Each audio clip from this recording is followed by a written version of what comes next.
todos reunidos no mesmo lugar. E de repente, veio do céu um som como de um vento veemente e impetuoso, e encheu aquele estúdio onde eles estavam reunidos, e foram vistas por eles línguas repartidas como que de fogo, as quais pousaram sobre cada um deles, e todos foram cheios, todos cheios do Espírito Santo, cheios. Aproximadamente há um ano atrás, nós fizemos uma assembleia solene lá no Rio de Janeiro, aos moldes do livro de Joel capítulo 2, versículo 28, onde diz ali, ó: juntai os anciãos, as crianças, os que mamam, sai o noivo da sua recâmara, os sacerdotes chorem entre o alprendre e o altar. E a gente fez então uma assembleia solene no Rio de Janeiro. A gente fomos para um lugar chamado Lapa. A Lapa é quase que uma sucursal do inferno. É um lugar onde todas as tribos estão reunidas, gente com todo tipo de maldade no seu coração, alguns até só equivocados, mas acabam sendo levados pelaquele ambiente de muita drogas, prostituição, enfim. A Lapa é uma sucursal do inferno. E nós então fomos ali para Lapa e levantamos um dia de proibição, um dia de anunciar que quem é o rei do Rio de Janeiro é Jesus Cristo de Nazaré. E aí, enquanto estávamos ali adorando, eu estava com meu violão lá no canto, adorando ao Senhor, até que alguém chegou no meu ouvido e falou: Davi, se é os moldes do livro de Joel, então precisa ter uma oração de uma criança. Eu disse: uau, é verdade. Aí eles falaram assim: posso chamar os seus filhos para orar? Eu disse: pode, fica à vontade. Aí eles chamaram meus 2 filhos. Os meus 2 filhos subiram lá naquela plataforma. É claro, eles são crianças, então deram o microfone na mão deles, ficaram meio nervosos assim. E quando eu percebi que meu filho estava um pouco nervoso, eu saí do violão, botei a mão no ombro dele com o seguinte entendimento: ah, garoto, você é a flecha em minha aljava.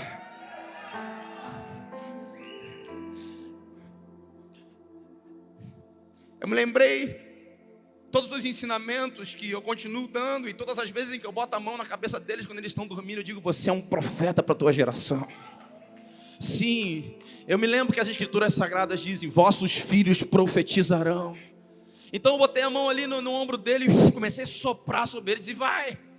E ele começou a fazer a seguinte oração: Deus, um garoto de 13 anos de idade, disse: Deus, libera o peso da tua opinião sobre as crianças do Brasil, que eles comecem a profetizar sobre fogo e sobre avivamento. Ah, meu irmão, virou o lugar de cabeça para baixo. Deus veio e começou a tocar as pessoas. Isso está tocando outras pessoas. Nós estamos vendo um despertamento. Claro, várias pessoas já profetizaram e disseram que o que nós vamos experimentar no Brasil, e eu estou crendo, meu irmão, que muito em breve, mas muito em breve, os nossos filhos, nossas crianças, eles vão voltar para casa depois da aula da escola e vão dizer: papai, mamãe, você não sabe a doideira que aconteceu lá na escola.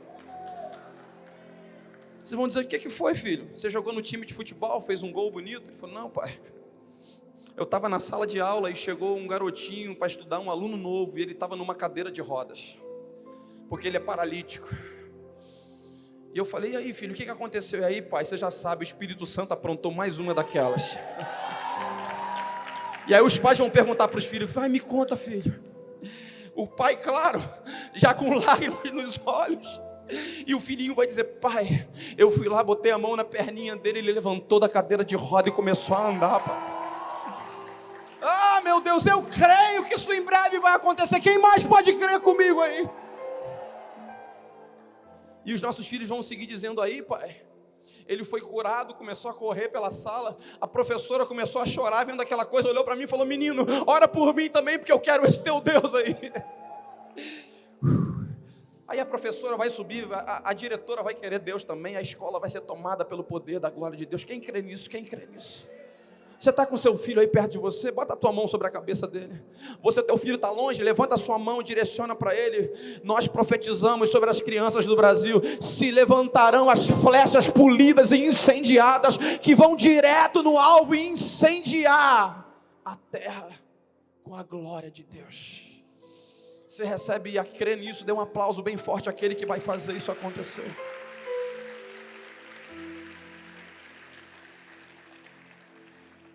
E o que eu mais tenho pedido a Deus é que, eu sei, a gente clama muito por um batismo de fogo, e isso é muito especial. Eu estou sentindo hoje nesse ambiente, Deus liberando fogo sobre alguns ambientes, sobre algumas pessoas aqui.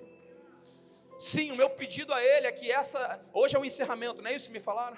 Que esse encerramento dessa conferência aqui seja de verdade como um desfibrilador do céu. Quem sabe o que é um desfibrilador aí? É aquele aparelho, né, que tem lá no carro do bombeiro, que tem na ambulância, e quando alguém está perdendo o seu batimento cardíaco, quando alguém está desfalecendo, perdendo vida, alguém vai lá, aumenta a carga daquele negócio e puff, dá um choque na pessoa.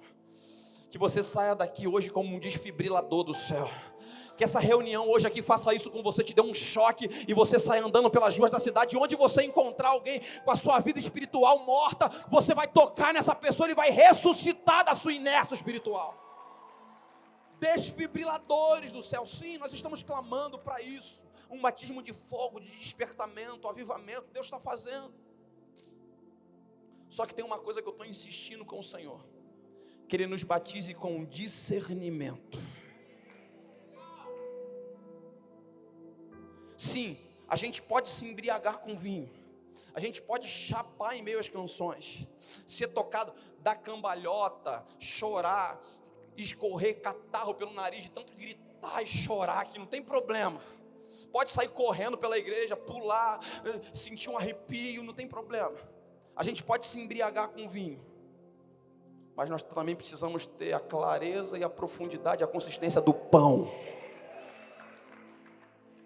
Eu confesso que durante algum tempo comecei a ficar um pouco preocupado com tantos jovens querendo se levantar para serem influentes. E legal, alguns realmente têm sido. E aí tem a novidade das redes sociais e as pessoas estão tentando ser influentes e se esquecendo de ser consistentes. Nós precisamos ser influentes, mas se depois primeiro nós formos consistentes no que nós estamos vivendo. Senão a gente vai fazer só para mostrar. Opa, montei um canal no YouTube, agora o que eu tenho que fazer? Eu tenho que gravar um vídeo, dando a palavra, queimando, e eu tenho que fazer, e a gente acaba só fazendo, só para poder mostrar. Quando na verdade a gente pode mostrar sim, mas mostrar aquilo que a gente já faz naturalmente, aquilo que a gente faz no secreto, que é da nossa vida normal, do nosso cotidiano. Aqueles que encarnaram Mateus capítulo 6, versículo 6. Entra no teu quarto, fecha a tua porta, busca o teu pai que está em secreto, e aquele que está em secreto te ouvirá e te recompensará publicamente. Amém? Amém? Então eu quero dizer para vocês que estou cheio de esperança, porque de verdade Deus está visitando o Brasil. Está sentindo isso? Está sentindo? Deus está sacudindo o Brasil. Então nós estamos vivendo dias de cumprimento profético na nação brasileira. Então estou cheio de esperança. Deus está fazendo, uau! Tenho esperança, mas junto com a esperança que está queimando aqui dentro de mim, eu tenho um certo temor, para que a gente não se perca no meio do caminho, para que a gente não só se embriague e esqueça do pão. Algumas gerações anteriores a nossas foram especialistas em se embriagar com vinho. E foi muito precioso e deu frutos também. Só que alguns esqueceram do pão. E o que nós precisamos é vinho e pão. Amém, meu irmão? Por isso eu quero que você abra a palavra de Deus aí comigo em 1 Samuel capítulo 4. 1 Samuel capítulo 4.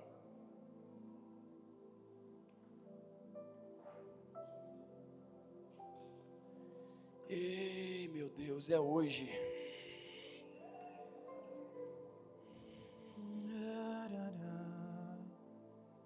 Que esse fogo não se apague, que esse fogo só aumente. Que esse fogo não se apague, que esse fogo só aumente.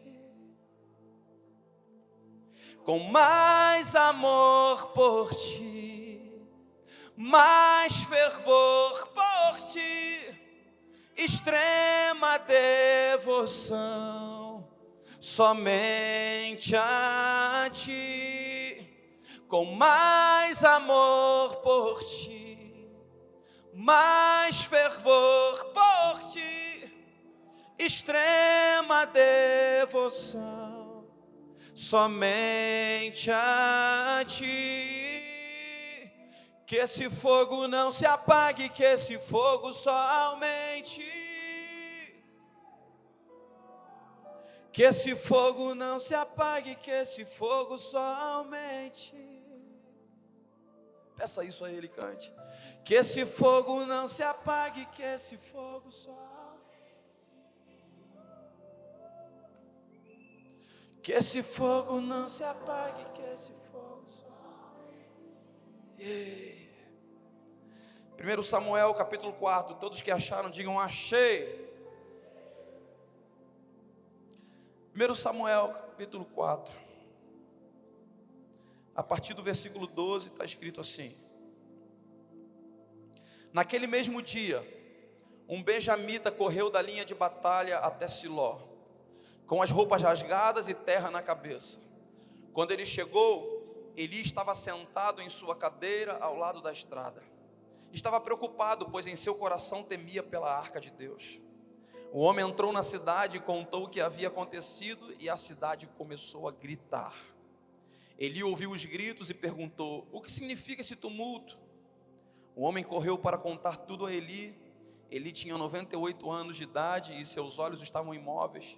Ele já não conseguia enxergar. O homem lhe disse: acabei de chegar da linha de batalha, fugi de lá hoje mesmo. E Eli perguntou: o que aconteceu, meu filho? E o mensageiro respondeu: Israel fugiu dos filisteus e houve uma grande matança entre os soldados. Também os seus 2 filhos, Ofni e Finéias, estão mortos.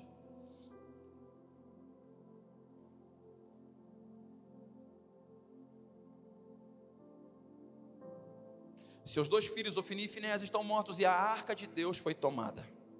Quando ele mencionou a arca de Deus, ele caiu da cadeira para trás ao lado do portão, quebrou o pescoço e morreu, pois era velho e pesado. Ele liderou Israel durante 40 anos. Sua nora, a mulher de Finéias, estava grávida e perto de dar à luz. Quando ouviu a notícia de que a arca de Deus havia sido tomada e que seu sogro e seu marido estavam mortos, entrou em trabalho de parto e deu à luz, mas não resistiu às dores do parto. Enquanto morria, as mulheres que a ajudavam disseram: não se desespere, você teve um menino. Mas ela não respondeu nem deu atenção. Ela só deu ao menino o nome de Icabode e disse: a glória se foi de Israel, porque a arca fora tomada e porque o sogro e o marido haviam morrido. E ainda acrescentou: a glória se foi de Israel, pois a arca de Deus foi tomada. Dê um aplauso bem forte, você que ama a palavra de Deus. Isso, glória a Deus. Eu queria pedir que a gente fizesse convergir toda a nossa atenção naquilo que a gente vai construir aqui juntos, amém? Quem está me ouvindo bem aí atrás? Aqui na frente, tranquilo? Eu precisava só mais um pouquinho de retorno aqui no side mesmo. Eu queria que a gente construísse juntos. Eu sei, a gente está num espaço muito grande, é uma conferência, tem pessoas responsáveis por algumas áreas, para resolver algumas questões, mas eu queria fazer um pedido, que você só se movesse, só saísse do seu lugar, só se locomovesse se for uma emergência. Aí, claro, se for uma emergência você vai ter que se levantar, vai ter que ir lá resolver, não tem problema, pode ir. Mas se não for uma emergência, vamos ficar juntos aqui, convergir toda a nossa atenção para a gente construir juntos, amém? Amém?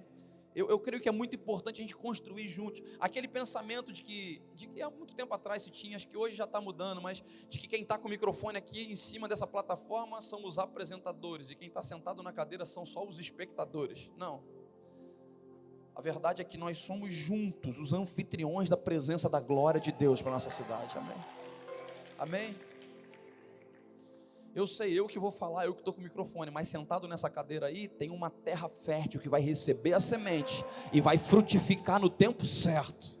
Amém? Está comigo, meu irmão? Então a gente vai construir aqui algo juntos, perfeito? Nós já concordamos que nós estamos vivendo dias de cumprimento profético na nação brasileira. Está todo mundo comigo nisso? Que está nítido que nós estamos vivendo dias de cumprimento profético. Nós tivemos profetas de outras nações profetizando sobre o Brasil. Há profecias que foram gritadas, anunciadas, dizendo: ei Brasil, prepare-se, a corrupção vai ser sacudida, a economia vai ser abalada, Ei, Brasil, prepare-se, está chegando o seu tempo, Brasil. Ei, Brasil, prepare-se. E liberando profecias sobre o Brasil. Eu me lembro que Gregório McNutt dizia, olha, vai chegar um tempo em que nós, os brasileiros, ele era gringo, morando no Brasil, mas ele dizia, vai chegar o tempo em que os brasileiros, cara, não vai precisar mais, cara, fazer versão de música dos americanos, cara, porque vocês vão chorar com lágrimas e vão compor suas próprias canções, que vão tocar todas as nações na terra, e isso já está começando a acontecer. As canções dos brasileiros estão tocando as nações da terra, meu irmão. Nós estamos vivendo dias de cumprimento profético no Brasil. No norte, no sul, no leste, oeste. Você sabe que já está ficando muito conhecido um grupo de jovens lá na praça em Brasília. Eles estão orando, chorando, clamando, gritando, dizendo, Deus, faz alguma coisa, toca a cidade. E quando chove muito em Brasília, eles pegam guarda-chuva. Teve aqui, João? É isso, o João teve aí.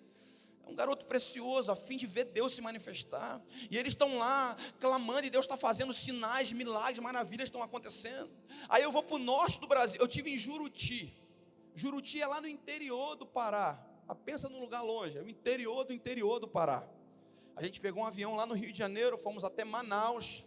De Manaus nós fizemos uma conexão, e aí fomos num voo até Santarém. Em Santarém nós esperamos um pouco lá, porque vinha um barco nos buscar, e aí nós entramos nesse barco depois de um tempo de espera, e atravessamos o rio Tapajós, 5 horas atravessando o rio Tapajós, até chegar nessa cidadezinha chamada Juruti. Às margens do rio Tapajós, o barco parou, e o pessoal da igreja lá, muito querido, nos recebendo, o líder deles lá, o pastor jovem, o nome dele é Jander, e ele veio nos receber, e com muita alegria, que bom ter vocês aqui, cara.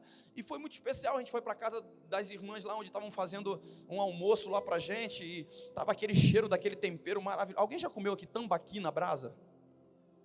Tucunaré na brasa? É peixe de água doce. Meu irmão, esse negócio é avivamento. É bom demais.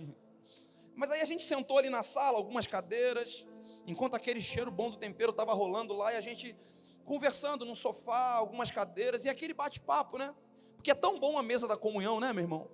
Os lugares onde eu mais aprendo, onde eu mais eu cresço e sou tocado, é quando nós sentamos à mesa da comunhão e olhamos olho no olho e começamos a compartilhar sobre as coisas do reino de Deus.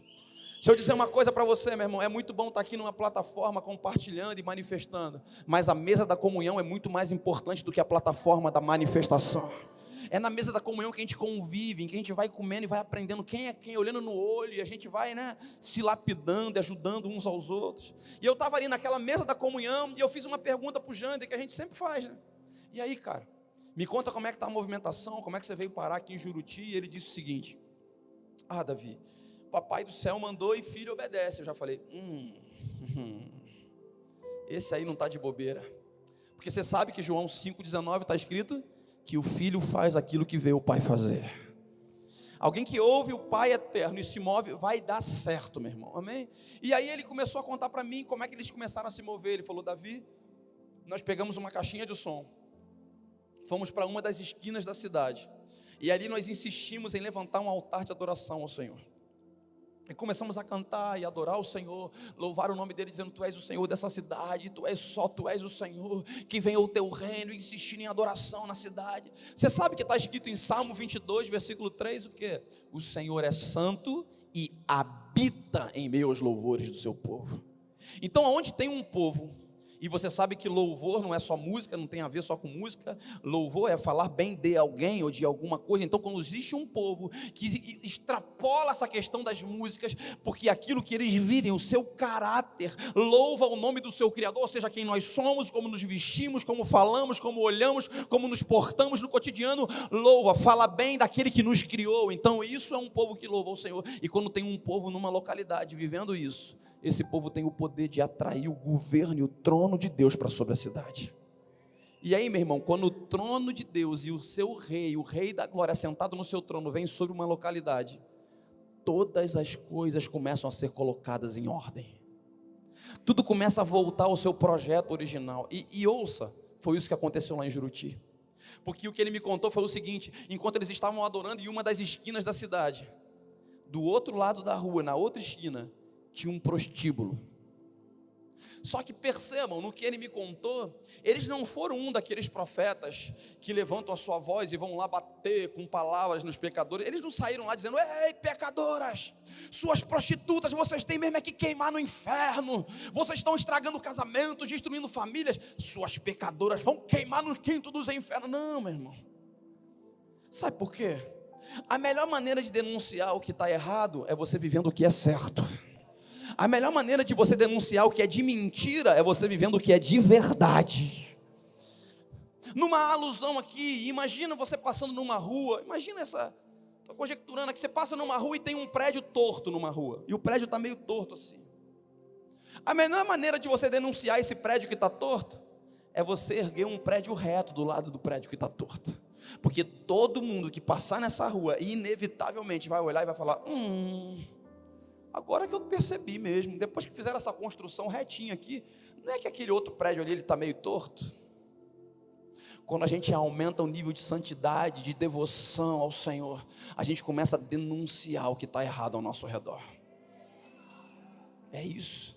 Então Janda e seus amigos e a sua família começaram a adorar a Deus, até que um dia uma prostituta saiu de dentro do prostíbulo, atravessou a rua, se ajoelhou no lugar onde eles estavam adorando com lágrimas nos olhos e disse: por favor, eu preciso desse Deus que vocês estão cantando para mudar a minha vida. Aí ela foi abraçada pelo poder perdoador do Senhor, se conectou com eles naquele ambiente de adoração, passou a ser uma daquelas moças ali da adoração com eles, e as semanas foram se passando, os meses foram se passando, e uma após outra prostituta ia saindo de dentro do prostíbulo, ia atravessando a rua, ia se conectando com eles em adoração. Sabe o que aconteceu em Juruti? O prostíbulo fechou as portas. Não tinha mais prostituta para trabalhar. Elas se conectaram ao céu, meu irmão. Ele contando isso para mim ali na sala, obviamente os meus olhos já foram se enchendo de lágrimas, o meu espírito pegando fogo. Eu falei: uau, é isso, cara. Enquanto ele estava contando isso, e eu ali já emocionado com o que ele estava contando, ele não parou, ele falou: Davi, tem mais. Um dia um cara encostou com a moto, viu aquela nossa reunião, ele estava ali com a moto dele, encostado na moto, e ele viu tudo aquilo que estava acontecendo. Eu não sei, vou conjecturar aqui, quem sabe esse cara não olhou para aquelas ex-prostitutas e falou assim: ué, o que essas mulheres estão fazendo aí chorando, cantando essas músicas com um sorriso? Não era a mulher lá do prostíbulo que eu frequentava, porque esse cara era um dos traficantes da cidade. E vendo toda aquela situação e tudo que Deus estava fazendo ali, ele foi tomado pela glória de Deus e foi lá e entregou a vida dele para o Senhor também. E ele me contando isso e apontou para o sofá ali na sala onde a gente estava conversando, para um cara baixinho assim, sentado, e falou assim: era ele. E o cara com o celular na mão olhou para mim e falou assim: meu irmão, Deus mudou minha vida, com aquele sotaque de paraense assim. E eu fiquei olhando para aquilo tudo, e eu empolgado, e ele continuou contando: Davi, teve um dia que o chefe do tráfico veio até a reunião, e ele foi tomado por Deus, e ele entregou a sua vida para o Senhor. E eu vou resumir aqui para vocês.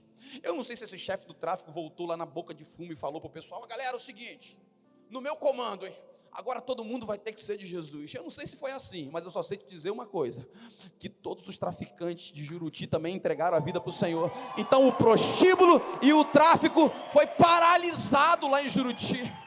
Nós estamos vivendo dias de cumprimento profético na nação brasileira. Deus está fazendo de novo, meu irmão. Tem irmãs do coque que há muitos anos estão profetizando o que nós estamos vivendo hoje. Olha, antes de virar moda, sala de oração, as irmãs do coque já estavam na salinha delas com outras irmãs com o joelho no chão, orando e dizendo: Deus, pega os meus filhos, faz deles pastores, faz deles profetas, não deixa meu filho se perder, faz que ele seja alguém que vai conectar a sua geração com o céu, orando, profetizando.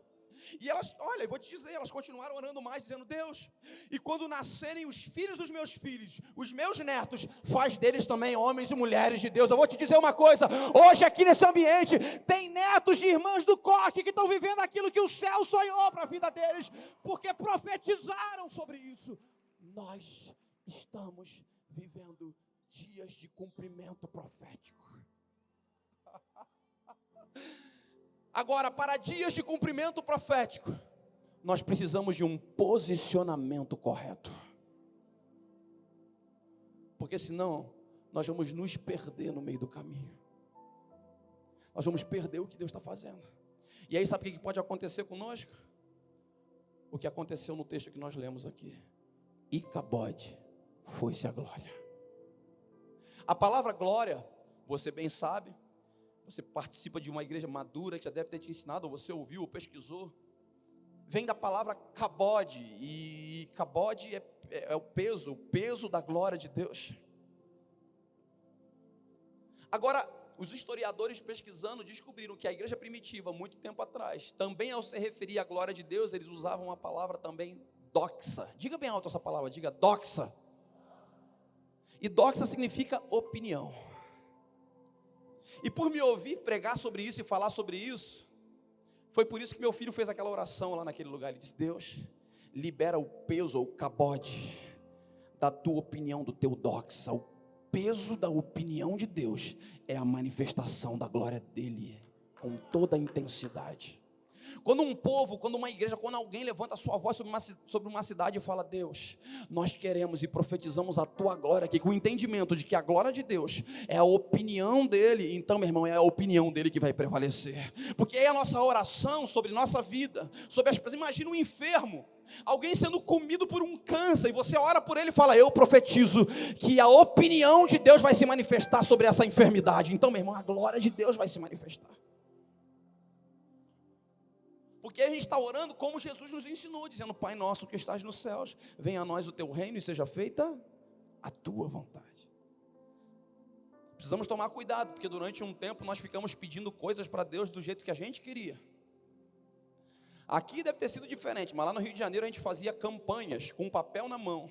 7 semanas, a gente chegava lá toda semana e dizia: eu já estou com o meu pedido pronto aqui em Deus. Número 1, eu quero. Número 2, me dá. Número 3, você sabe que eu preciso, Deus. Número 4, mas eu quero. E eu não vou sair daqui enquanto o Senhor não me dá. O Senhor sabe, eu estou vindo em todas as campanhas, eu estou vindo em todos os cultos, eu sou dizimista. Deus, me dá do meu jeito que eu pedi. E isso é que eu quero para esse meu ano. E faz o seguinte, Deus, ainda dá carteirada em Deus. Assina aí embaixo em tudo que eu pedi do jeito que eu quero. E Deus está lá do trono dele dizendo: ô filho, você não entendeu ainda, filha? Os meus caminhos são maiores que os seus. Os meus planos são melhores que os seus. Mano, se ele já escreveu a nossa história, se ele já sabe, planejou algo poderoso para a gente, que tal a gente falar assim: Deus, então faz o seguinte, deixa eu entrar naquilo que o Senhor já planejou para mim, porque vai dar tudo certo. É claro que ele é um pai bondoso e ele gosta também de dar presente para filho. Ele gosta de mimar filho. Tem coisinhas que a gente vai pedir, ele vai fazer assim: tá bom, essa aí eu vou liberar para você. Mas tem outras, meu irmão, que não adianta você pedir, que ele não vai te dar, porque ele não quer perder você. Você é mais importante do que aquilo que você está pedindo. Meu filho então tem 13 anos e ele já falou para mim: pai, quando é que eu vou poder dirigir o carro? Eu falei: ih, rapaz, calma aí, velho, desacelera, véio. Não, eu quero dirigir, às vezes eu boto ele no colo e não, eu vou deixando ele dirigindo e tal. Não, pai, mas quando é que eu vou poder dirigir? A verdade é, o meu carro é do meu filho também, é da nossa família. A chave está lá em casa, mas ele não pode meter a mão e pegar. E eu também, se ele continuar pedindo, eu não vou dar o carro na mão dele, porque ele não tem habilitação, vai ser contra as leis. E outra, porque ele é muito novo, imaturo, ele vai sair fazendo besteira por aí na estrada. É ou não é? E sabe o que pode acontecer? Um acidente, eu vou perder meu filho, ele vai morrer. Tem coisa que você está pedindo para Deus, Deus não está te dando, porque Ele não quer perder você. Ainda não é o tempo, meu irmão. Calma, calma. Não é o tempo. Não é o tempo. Então, ao invés de a gente dar carteirada em Deus e falar: Deus, está aqui tudo que eu quero, tudo que eu pedi, é desse jeito, assina aí embaixo. Não. Ele está afim de ele entregar um papel em branco na nossa mão e falar: filho, tem coragem? O papel está em branco, mas assina você aí embaixo e deixa que o resto eu vou preencher do jeito que eu planejei para a sua vida. Quem tem coragem aí, meu irmão? Chegou a hora da gente deixar Deus estragar os nossos planos terrenos. Eu estou afim de Deus estragar a minha agenda, meu irmão.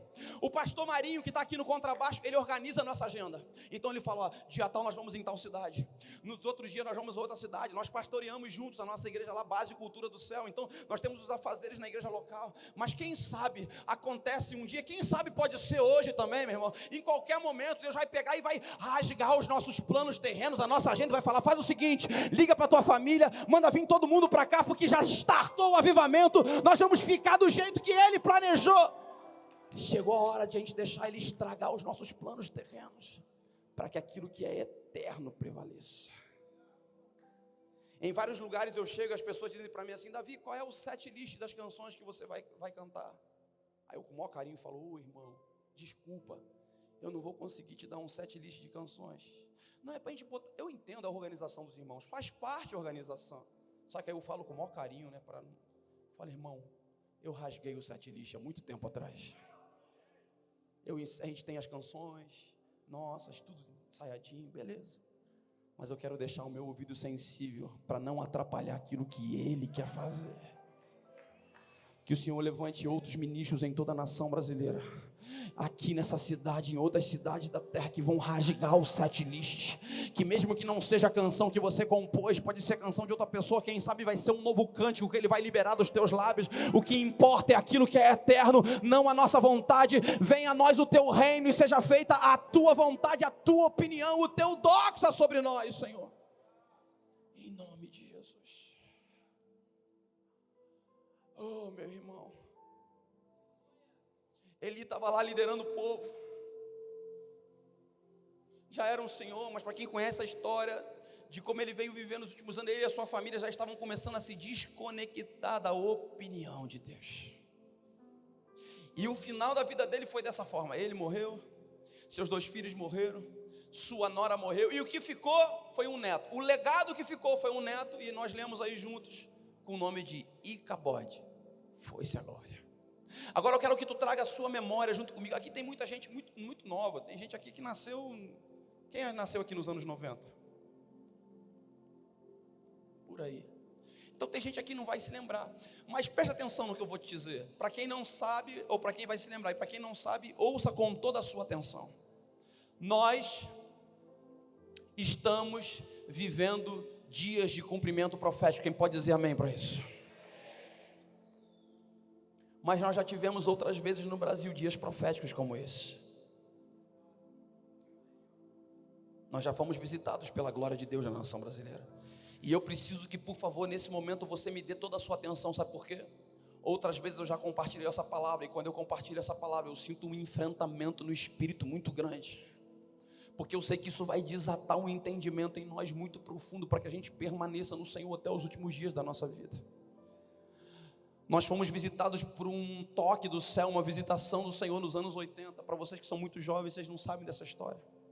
Mas o Brasil foi tocado, e principalmente ali em Goiânia, houve uma visitação de Deus ali em Goiânia, da onde surgiu o movimento das comunidades, comunidade cristã, comunidade evangélica.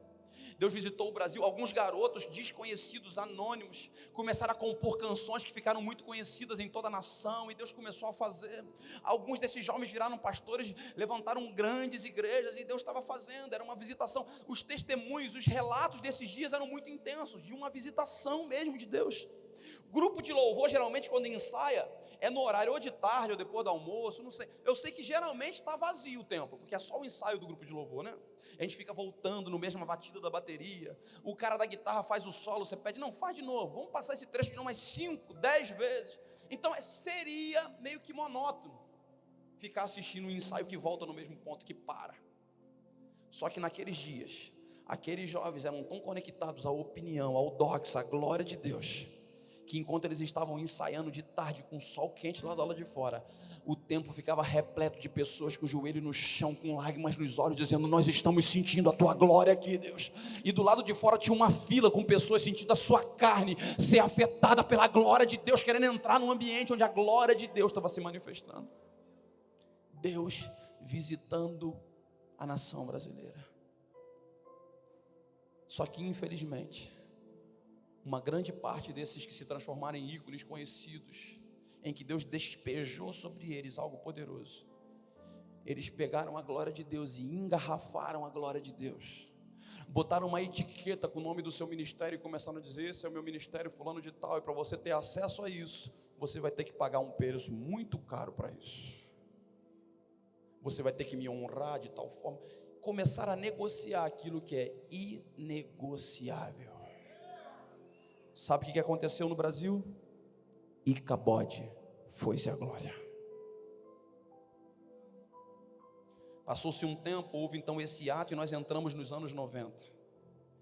E da metade dos anos 90, muita gente ficou sabendo mais no início de 2000, mas 96, 97, 98, 99, do iniciozinho de 2000, Deus estava despejando de balde no Brasil, assim, uau, a glória dele, revelação, a opinião dele. E ele encontrou uns doidos ali em Belo Horizonte, em Minas Gerais, que estavam dando ouvido à sua opinião. Quem se lembra de um movimento que ficou conhecido como movimento da adoração extravagante? Horas e mais horas de congressos de adoração, mergulhados em Deus, dizendo: tu és o amado da minha alma, eu estou apaixonado por ti, nós te queremos. As pessoas tiravam os relógios, não queriam saber de tempo, de hora, o que importava era ficar mergulhado em Deus com lágrimas. As lágrimas encharcavam os carpetes no lugar onde tinham reuniões de lágrimas de arrependimento. Deus visitando o Brasil, uma adoração extravagante, Deus fazendo poderosamente. Olha, eu tenho amigos que viviam lá em Belo Horizonte nesses dias, e eles me contam, Davi, a gente passava pelas ruas, e vez ou outra encontrava nas calçadas algumas pessoas chorando, com lágrimas. A gente se aproximava delas e perguntava: está precisando de alguma coisa? O que aconteceu? Sabe o que a pessoa respondia? Olha, eu não sei te explicar muito bem o que é, só sei que eu estou sentindo que eu sou pecador e eu preciso de Deus para transformar a minha vida. Meu irmão, Deus estava visitando o Brasil. Paralítico na cadeira de roda entrava num congresso de adoração nos anos 90. E ninguém precisava botar a mão na perna dele. Em meio às canções que eram liberadas, o paralítico levantava e saía andando, curado pelo poder da glória de Deus. Deus estava visitando o Brasil. Só que com muito temor e tremor, com esse microfone na mão, eu digo isso com muito temor, porque muitos desses homens e mulheres foram referenciais para a minha vida, pais espirituais sobre a nação. Mas uma grande parte deles, de novo, engarrafaram de novo a glória de Deus, botaram de novo suas etiquetas e começaram a dizer: esse é o meu ministério tal, e começaram de novo a negociar aquilo que era inegociável. E o que aconteceu no Brasil de novo? Icabode, foi-se a glória. Nitidamente nós percebemos isso. Agora, assim como eu sei que eles são nossos referenciais e pais espirituais sobre nós, e eu reconheço que são homens de Deus, eu quero dizer uma coisa para você: uma boa maneira de você honrar o seu pai, e a Bíblia nos diz para honrarmos pai e mãe, e nossos pais espirituais precisam ser honrados. Mas quer saber uma boa maneira de honrar os nossos pais? É não voltando a cometer os mesmos erros que eles já cometeram. Eu sou ser humano, eu tenho falhas, eu erro, sabia? Tem mais ser humano aqui nesse lugar aqui? O nosso corpo ainda não foi glorificado, então a gente falha. Então eu posso cometer erros na minha caminhada com a minha família, como eu cometo, sou ser humano. E meu filho pode olhar para o meu erro, e eu espero que ele aprenda até com os meus erros, que ele fala: isso que papai fez de errado, eu já aprendi, não vou fazer errado. Então, a nossa geração precisa olhar para o erro que os nossos pais fizeram e honrar eles e dizer assim: meu pai espiritual, até com seus erros eu fui abençoado, porque eu aprendi como não errar como você errou. Porque nós estamos agora em 2019, iniciando 2019, mas desde 2017, 2018, tem uma onda de adoração profética de novo se levantando sobre o Brasil. Tem de novo um toque do céu vindo sobre o Brasil. Deus está soprando sobre o Brasil mais uma vez. Todos nós concordamos que Deus está fazendo isso. Então nós não podemos deixar que de novo, daqui a alguns anos, alguém pega o microfone na mão, daqui a 10, 15 anos, e diga: eu me lembro de uma época, lá em 2019, tinha uns doidos incendiados lá em Araçatuba. Eles eram malucos por Deus, eles viviam conectados com a opinião do céu. Tinha uns malucos também no Rio de Janeiro, chamado Cultura do Céu, o Davi Fernandes. Aqueles meninos eram doidos para ouvir Deus, eles queriam Deus, mas que pena que eles se perderam no meio do caminho. Não, meu irmão, no nosso turno vai ser diferente. Nós vamos permanecer em Deus, custe o que custar, doa o que doer, nós vamos permanecer em Deus. O caminho vai ser estreito, mas nós vamos permanecer nele. Vão nos agredir, tacar pedra, vai ter perseguição, mas nós vamos permanecer em Deus. Vai vir escassez, nós vamos permanecer. Vai vir abundância, prosperidade, e nós também não vamos desviar, não, nós vamos permanecer em Deus. Mas seremos como um rio perene de justiça e integridade. Amós capítulo 5, a partir do versículo 21, está escrito uma palavra muito dura para o povo. Olha o que está escrito lá em Amós capítulo 5, versículo 21, me ouça, depois você pode anotar aí e ler em casa, mas só para a gente ir rápido aqui. Versículo 21 de Amós 5 está escrito assim: eu odeio e desprezo as suas festas religiosas, não suporto as suas assembleias solenes. Não me tragam ofertas de cereal e ofertas, eu não vou recebê-las. Pare com o som das suas canções e o barulho das suas liras. Ao invés disso, corra um rio perene de justiça e integridade. Olha para mim aqui com toda a sua atenção. A palavra perene significa que permanece. A gente pode compor canções, como eu tenho feito com a minha equipe. Eu faço conferências lá no Rio de Janeiro também, como vocês fazem aqui. A gente bota iluminação, pode ter máquina de fumaça, pode ter tudo. A gente pode dar o nosso melhor para o Senhor. A gente só não pode se confundir e achar que é isso que vai impressionar Ele. A gente vai botar iluminação bacana sempre, como a gente faz lá no Rio. Só que o refletor da iluminação não pode ser mais importante do que o brilho do sol da justiça. A máquina de fumaça não vai ser mais importante do que a fumaça da glória de Deus. As canções novas que estão sendo liberadas não vão ser mais importantes do que o caráter do ministro que está ministrando as canções. Meu irmão, eu estou respaldado hoje aqui atrás de um púlpito pregando para vocês, porque a liderança dessa igreja me respaldou. Só que quem me aprova de verdade é a minha família, minha esposa e meus 2 filhos. Eles sabem quem eu sou de verdade mesmo, porque convive comigo todo dia, me vê quando eu fico irritado, quando eu tenho que me segurar, como é que eu trato a minha esposa, meu filho está vendo. Eu acordo com ela todo dia. Ela sabe se quem está pregando aqui para vocês é só um ministro de plástico tentando emocionar algumas pessoas, ou se realmente eu vivo tudo que eu estou falando aqui. Se quando eu desço dessa plataforma eu volto para casa em lágrimas dizendo: eu preciso viver tudo que eu preguei. Eu preciso viver, meu irmão, antes de pregar para você, eu prego para mim. Chega, nós não precisamos mais de gente com palavras bonitas, eloquentes, com um texto bacana, bem decorado. Nós precisamos de homens e mulheres queimando com o caráter de Cristo, para viver tudo aquilo que Ele planejou. É mais do que palavras, mais do que canções, mais até do que uma religião, uma denominação. Temos que ser uma grande família de muitos filhos semelhantes a Jesus, para a glória do Deus Pai. Rios perenes de justiça e integridade, para que Deus percorra o seu olhar aqui pela terra, aqui por Araçatuba, e hoje, nessa manhã, Ele faça assim, eu estou sentindo o cheiro do meu filho mais velho. Olha meu caçulinha, olha lá minha caçula, olha lá o outro irmão do meio.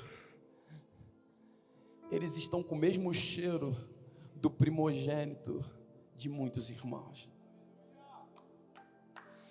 Rios perenes que estão vivendo o caráter de Cristo. Um rio que não para de correr, vivendo a justiça e a integridade do reino de Deus. Se não for isso, meu irmão, é só brincadeirinha de evangélico. Eu me lembro, quando eu era criança, minha mãe e meu pai diziam: vamos para a igreja. E aí eu fui crescendo no meu início, na minha adolescência lá, eu achava que ir para a igreja era o quê? Eu vou lá para aquele lugar onde são as 4 paredes para mim que era a igreja, um púlpito, alguém com o microfone na mão, um grupo tocando 2 músicas rápidas, depois 3 músicas lentas, depois a gente dava uma oferta, dava o nosso dízimo, o pastor pegava uma palavra, a gente voltava para casa com a sensação de ter batido o nosso cartãozinho de evangélico. Evangélico hoje qualquer um pode ser, meu irmão, qualquer um. Banalizaram essa palavra. Eu sei qual é a seriedade desse termo, evangélico, aqueles que representam o evangelho. Só que já percebeu que banalizaram esse termo? Qualquer um fala que é evangélico.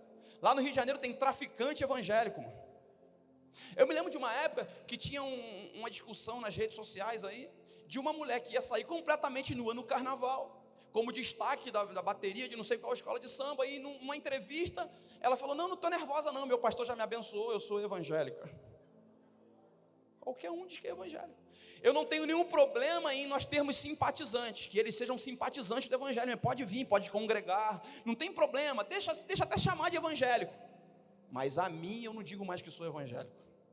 Quando alguém me pergunta, você é evangélico, né? Eu vi lá teu vídeo, eu falei, não sou evangélico não. A pessoa, você não é evangélico? Eu vi você pregando no YouTube, eu vi você cantando, você não é pastor evangélico? Eu falo, irmão, senta aí um pouquinho para a gente conversar. Sabe por quê, meu irmão? Eu acho que já passou da hora das pessoas se aproximarem de nós e perguntar, ei, qual é a sua religião? Não, meu irmão. Está na hora da nossa geração, das pessoas ao nosso redor se aproximar de nós com lágrimas nos olhos, com o olho arregalado e perguntar, por favor, vem cá, me conta de que cultura você é. E a gente tendo adquirido o direito de dizer, nós vamos dizer, eu faço parte de uma cultura que veio do céu, eu faço parte da cultura do reino de Deus aqui para essa terra. Agora me ouça, tem uma frase do Jean Cocktail, que ele diz o seguinte, existem verdades que para serem ditas, é preciso primeiro adquirir o direito de dizê-las. Pegou aí? Existem verdades que para serem ditas, é preciso primeiro adquirir o direito de dizê-las. A gente vai sim se levantar e dizer, nós somos parte de uma geração que vive a cultura do céu aqui para a terra. Nós somos os filhos de uma família de pessoas parecidas com Jesus, com o caráter do cordeiro, a ousadia, a intrepidez do leão de Judá. Mas para dizer isso, nós vamos ter que adquirir o direito, sendo como um rio perene, que não para de correr, vivendo justiça e integridade no nosso cotidiano. Segunda-feira, terça-feira, quarta-feira, quinta-feira, semana que vem, na outra semana, no outro mês, e no próximo ano, daqui mais alguns anos, e nós vamos permanecer em Deus. Tem gente que me encontra e fala a seguinte frase para mim, Davi, quando eu chego em alguma cidade, você é uma bênção, cara, olha o que está acontecendo com o teu ministério, você é uma bênção, olha as canções que você compôs, céu e terra se encontram, e eu fico feliz de ver os irmãos felizes. E eu também estou feliz com o que está acontecendo com a minha vida, a forma como Deus está amplificando o que Ele mesmo depositou em nós. Só que para alguns irmãos eu estou dizendo assim, irmão, eu estou feliz com o que está acontecendo. Você está dizendo que eu sou uma bênção, mas eu queria muito que você me encontrasse daqui a muitos anos, eu já sendo avô, com cabelo bem branquinho, e você olhe para mim e fala, cara, você é uma bênção, porque você permaneceu em Deus. Sabe por quê, meu irmão? Anota isso aí no teu espírito. Permanecer é mais importante do que acontecer. Permanecer é mais importante do que acontecer. Acontecer é legal demais.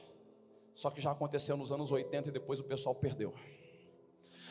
Sim, a geração das comunidades. Aí depois veio os anos 90 e nós tivemos a geração da adoração extravagante. Aconteceu, mas não permaneceu. Agora eu libero um decreto sobre a tua vida e sobre a minha geração. Já teve o tempo da geração das comunidades, depois teve o tempo da geração da adoração extravagante. A nossa geração será conhecida como a geração dos firmes e constantes. Nós vamos permanecer em Deus como um rio perene de justiça e integridade até o fim, até o último momento.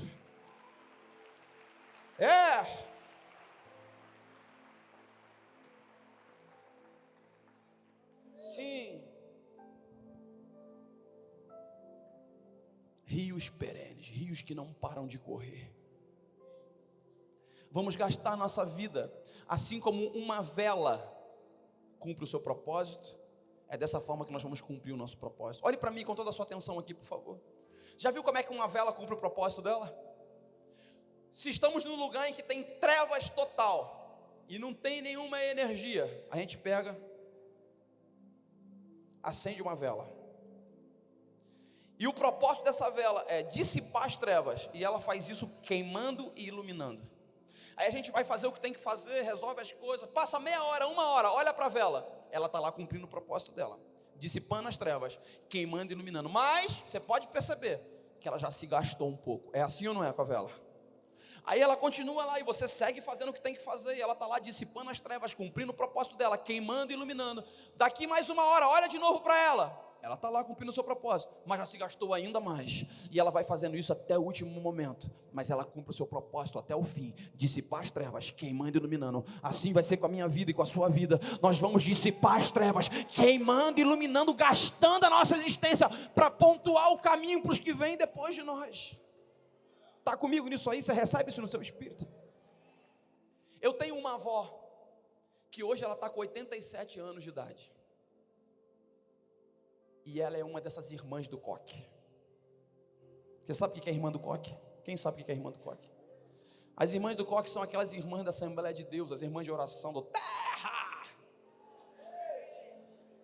Mano, essas irmãs são chapa quente, velho. Quando você vê uma irmã dessa passando perto de você, passando em algum lugar, pode ser bem idosinha, bate continência, mano. Ó.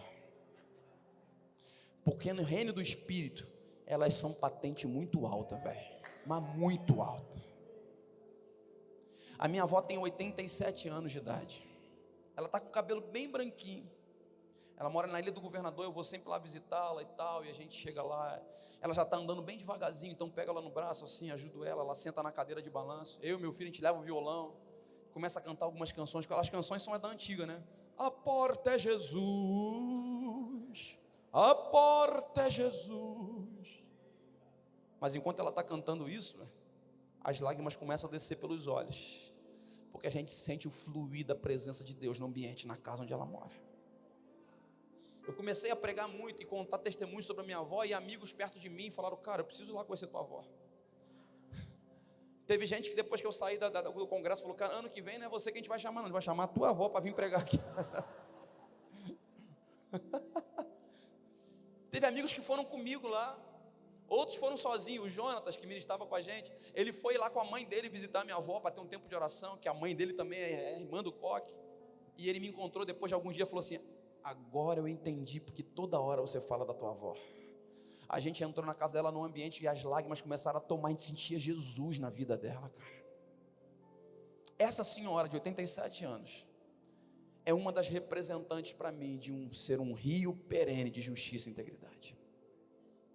Eu chego lá, ela começa a me lembrar algumas histórias. É claro que primeiro ela dá uma reclamada. Olha para mim aqui, ela fala assim: Davi, estou chateada com você. Você está muito tempo sem vir aqui me visitar. Aí eu falo rápido para ela: a culpa é sua, vó. Ela: a culpa é minha. Eu falei: a culpa é sua. A senhora botou a mão na minha cabeça e profetizou, dizendo: olha, você vai ser um profeta missionário que vai tocar as nações. Aí eu estou viajando muito pregando evangelho, por isso que eu não vim aqui. Aí ela: então tá bom, é verdade sim. E a gente senta lá e ela me lembra algumas histórias de coisas que eu já até sei, outras eu fico sabendo ali quando ela está contando. De coisas que eu vi ela passando. Ela apanhava do meu avô porque ela disse que queria ser de Jesus, e ela entregou a vida dela, ia para a reunião, meu avô batia nela e ela dizia: mas não adianta, eu vou ser de Jesus, ainda que eu apanhe de você. Depois que ela ficou viúva, então, meu irmão, ela foi pregar para a aldeia de índios. Ela ia para centro de Macumba pregar para as mães de santo. As mães de santo se transformavam em irmã do coque também com ela, ia para a reunião depois. Quando eu era criança, pequenininho, jogando bola lá em Jardim América, jogando bola na frente da casa dela, brincando com meus amigos, acho que eu tinha uns 6, 7 anos de idade. Ela abriu o portão lá e falou: Davi, entra, vai tomar um banho e se arrumar, porque você vai comigo para o círculo de oração da sociedade de senhoras. Terra! Só faltava gritar terra. Claro que eu pequenininho, o que eu dizia? Não, vó, eu quero ficar jogando bola com meus amigos aqui. A gaúchona brava dizia: entra agora, guri. Eu ia, tomava meu banho, botava uma roupinha, ia de mão dada com ela para o círculo de oração da sociedade de senhoras. Chegava lá, ela encontrava com as outras irmãs do coque. E os nomes das irmãs do coque são esse mesmo: irmã Yolanda, irmã Estelita, é só nome assim. Eu acho, mas eu vou dizer uma coisa para você.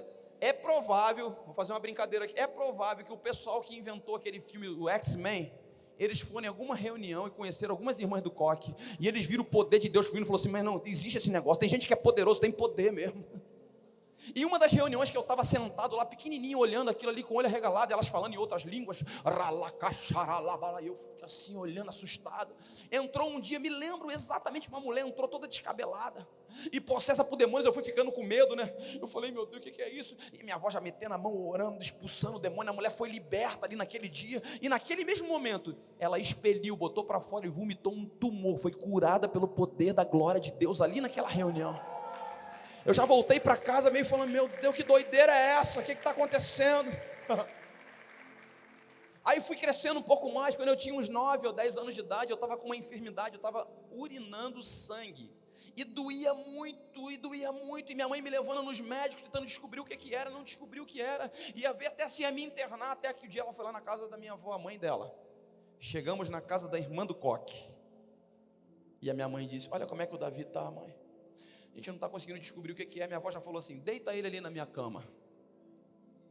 Aí eu fui lá, deitei na cama da minha avó. Ela foi lá na cozinha. E como pentecostal, foi lá pegar uma lata de azeite.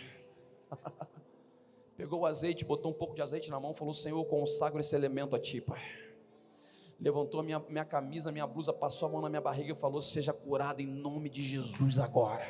Pode levantar que você está curado. Eu pequenininho, falei, não, vó, vai doer muito. Ela, você está curado, guri, vamos embora.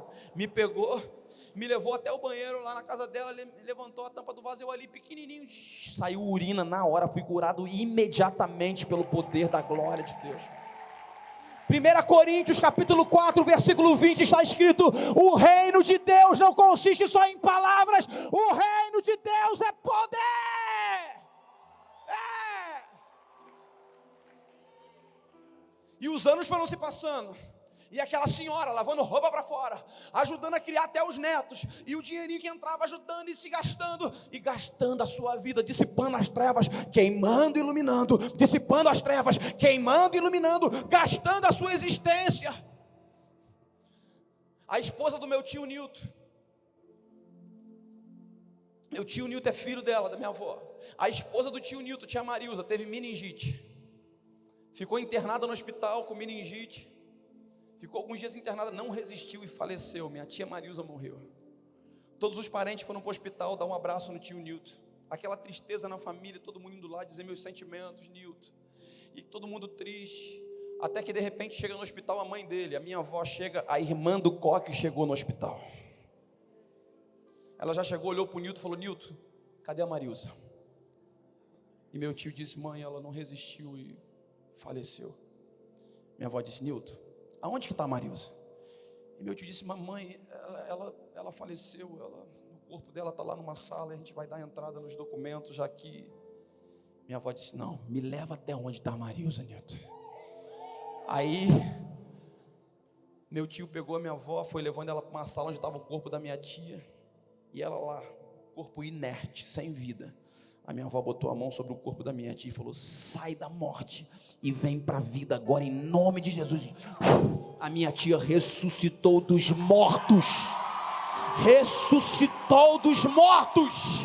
Porque o reino de Deus não consiste só em palavras. O reino de Deus é poder. Ei!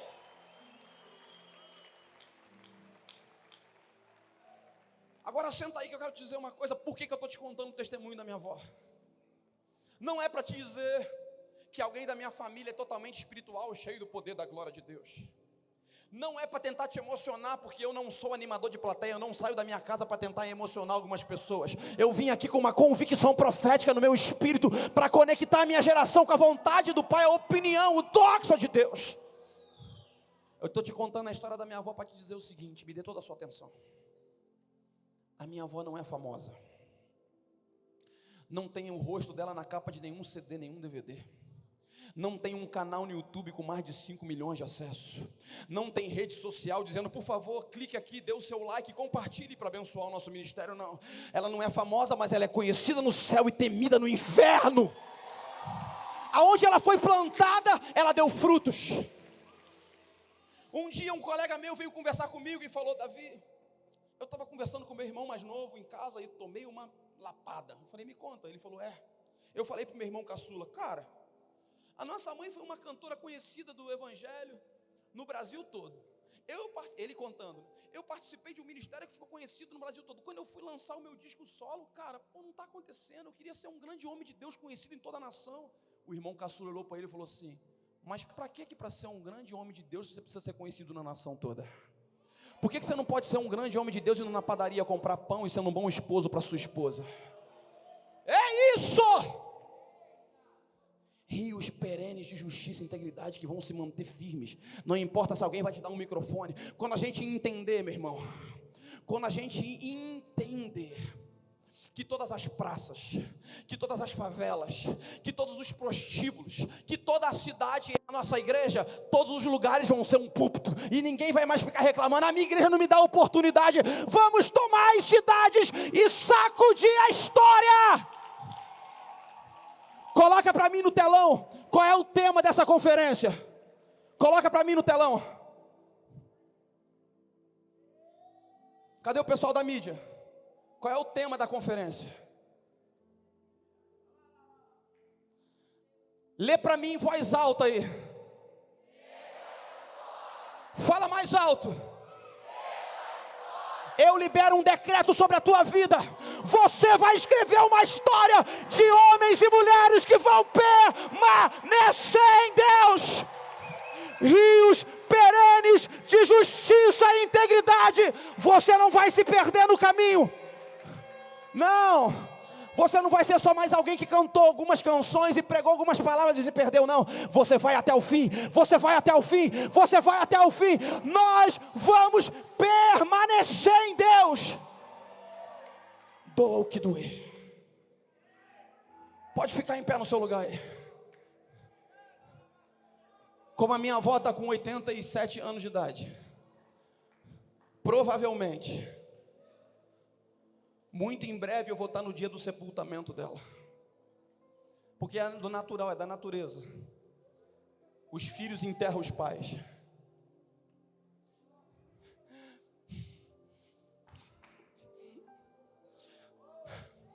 No dia do sepultamento dela, vão estar eu, que já sou a segunda geração, vai estar os meus tios, que são a primeira geração, vai estar o meu filho, que é a terceira geração, bisneto dela. Nós vamos estar olhando para aquela cena ali, sepultamento da nossa irmãzinha do coque, da nossa avó, da nossa querida.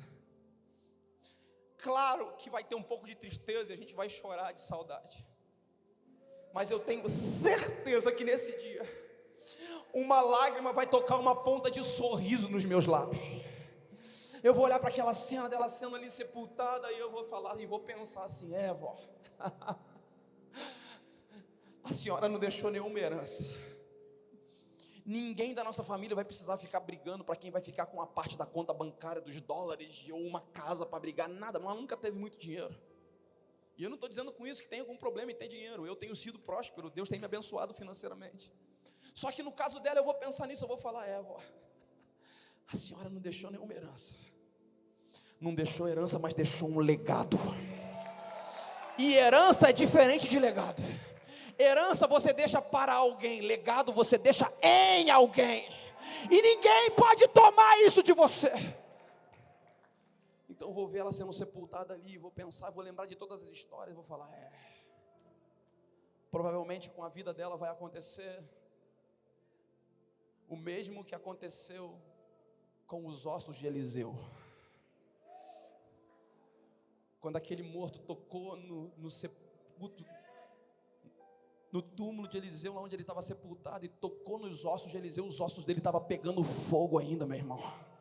O morto voltou à vida e ressuscitou. Meu irmão, essa senhorinha, irmãzinha do coque, mesmo depois da morte dela, os ossos dela vão permanecer pegando fogo.